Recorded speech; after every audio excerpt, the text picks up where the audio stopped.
Let's talk to the president of Right to Work. That is Mark Mix. Mark, how you doing? Thanks for being with us.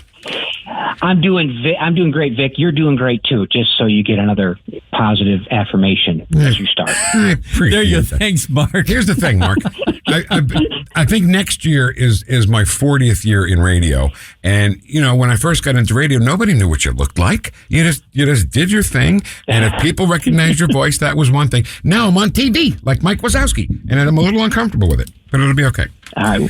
Well, I've got 5 daughters that tell me I've got a great face for radio, Vic. Yeah. So I'm excited to be just on the audio side of this. Me too. All right, Mark. So let's talk a little bit about Right to Work, because when I never heard of Right to Work until a few years ago, and when I did, I guess I heard a different part of the story because it was a union thing when I first, not that it was, my take was that it was a union thing.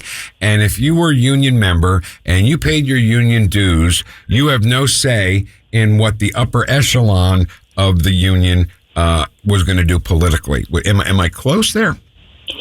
Yeah, that's the reality of a lot of rank and file union members across the country. And, probably the best case study of that right now, Vic, is the Keystone XL pipeline. I mean, you had the Operating Engineers Union here in Washington, D.C. endorse Joe Biden for the presidency of the United States, even though Joe Biden had said several months earlier that he would shut down the Keystone pipeline if he was elected president. And, all of those jobs on the Keystone pipeline were all union jobs. It was a so-called project labor agreement, which meant that only union members and union companies could do work on that pipeline. And if you're in the energy business, the oil and gas exploration business, you probably have a couple of visits to the unemployment office because all of the exploration has been canceled or postponed or suspended on federal lands. And so if you're a rank and file union member and you wonder what the heck is going on with your money, and you see that the top union officials here in D.C. are spending millions, tens of millions to elect a candidate that puts you on the unemployment line, one should have a problem with that, don't you think? So why back him? Why did the union back Biden? Because he did promise on the campaign trail, good paying union jobs. If I heard that phrase one more time, I was going to puke.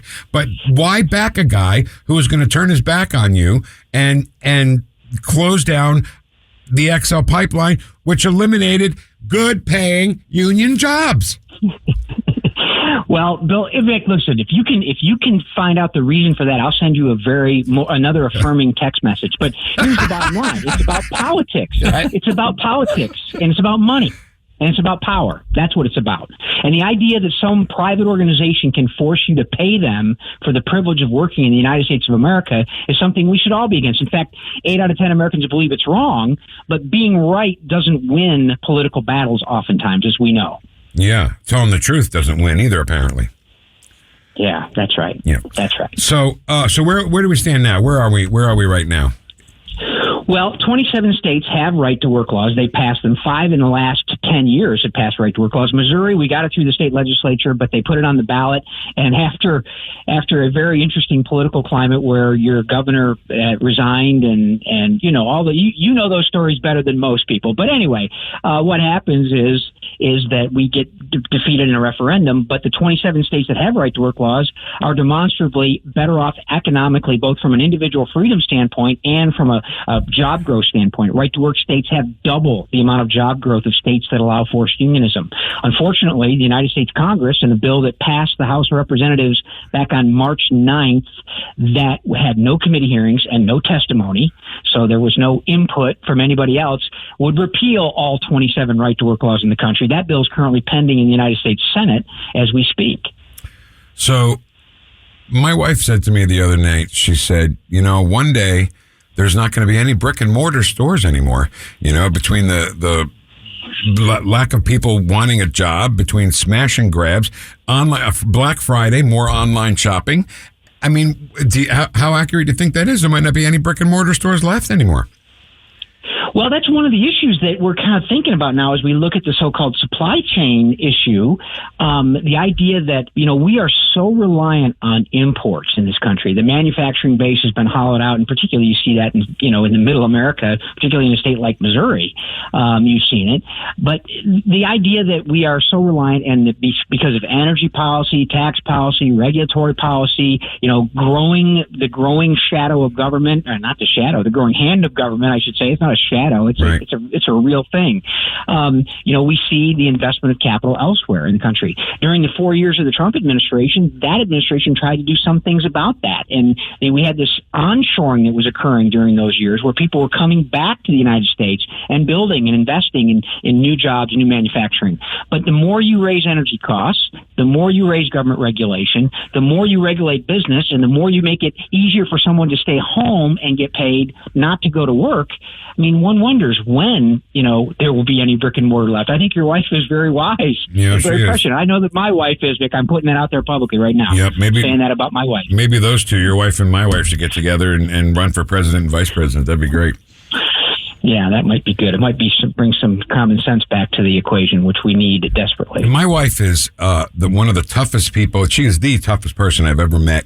And some of the things she says in the living room that if they were heard publicly might wake some people up, but also might get her in trouble because she does not hold back. When I say she doesn't hold back, she'll say the truth, doesn't care about your feelings in a much more colorful way, if you know what I'm saying. And, but everything she says, it usually turns out to be right. And the thing is how long are people going to get paid more to stay home, Mark, than go to work? Well, it appears that they're going to reload that whole thing again. If God. we get, another lockdown, shutdown, all that, and this notion of universal basic income is it seems to be percolating up to the top of a lot of people's communications lately. This idea that you have to continue to fund people not to go to work, you have to give them money. Well, where does that money come from? It comes from a printing press that's not real, and so we see inflation, we see stagflation. It's a vicious cycle that really has difficulty ending, and part of that equation, Vic, getting back to the point that I can talk about with some authority and a little bit of expertise, and that is the idea of a union structure that kind of falls in line with this, when in fact you can demonstrate that these policies of government, the idea of forcing someone to join a private organization in order to work in America, is basically destructive when it comes to a market system and a system where individuals can prosper based on hard work, based on initiative, based on their ability to get up, get out, and get in to an economy that can actually reward them for those types of things. There has to be jobs available that will pay more than being at home. I don't want to say sitting at home because that's just a negative connotation. But people who are getting unemployment and things to stay home, there's got to be jobs out there that pay more than that, right? Well, there absolutely is. I mean, if you drive by most businesses and drive by most manufacturing plants and talking with folks that run business, they say, we're desperate for workers. We can't find workers. I mean, small restaurants that can't stay open past 3 o'clock because they can't find anyone to come in and cook or wait on tables. I mean, right now in Fairfax County here in Virginia, where I live, I think you see billboards on bus stops that say, look, make $25 an hour plus a $3,000 signing bonus for driving a school bus. I mean, that's pretty good money, actually, taking the $3,000 signing bonus up front. Sure. That sounds like NFL stuff, right? Right. Good gracious. And there's a Dunkin' Donut. I'm from New Jersey originally, where there's a Dunkin' Donuts on every street corner. They're all open 24 hours. And there's one here in St. Louis that closes at 2 o'clock in the afternoon, strictly because they don't have people who can work there. And I'm like, a Dunkin' Donuts? Are you kidding me? Yeah, Vic, and that story is nationwide, and we're seeing it. For example, the supply chain issue that we're dealing with right now at the ports. Out in Los Angeles and Long Beach, those two ports that are basically are responsible for over 40% of the imports that come into the United States of America, and we're the largest importer in the world. I mean, they can't find truck drivers to drive those containers, put them on a chassis, drive them to a warehouse or to a railhead or into the economy right now, because government regulation says that if you're an independent owner-operator, meaning if you decided that you wanted to buy a truck, or you got two trucks and you got your buddy driving one, or you and your wife drive one because you want to see America and you want to make some money doing that, driving a truck, that you can no longer work at the Port of Los Angeles because they will not allow independent owner-operators to work. You have to be an employee employee of a motor carrier company in order to work there. Why? And this is interesting. Well, because here's the good answer. That's a great question, Vic. Another affirmation for you. Great question. Basically, because you can't unionize independent contractors, owner-operators, but you sure can unionize employees. And so the politics of this out in California, one of the major reasons why there's a shortage of people that can move these containers, there's not a shortage of warehouse people out there. There's a shortage of space of moving containers, whether they be empty or full. And one of the results of why the reason for that is because they basically said, look, if you're an independent operator, and we think about, independent contractors as Uber and Lyft drivers, that's kind of the best example of an independent contractor, the so-called gig economy.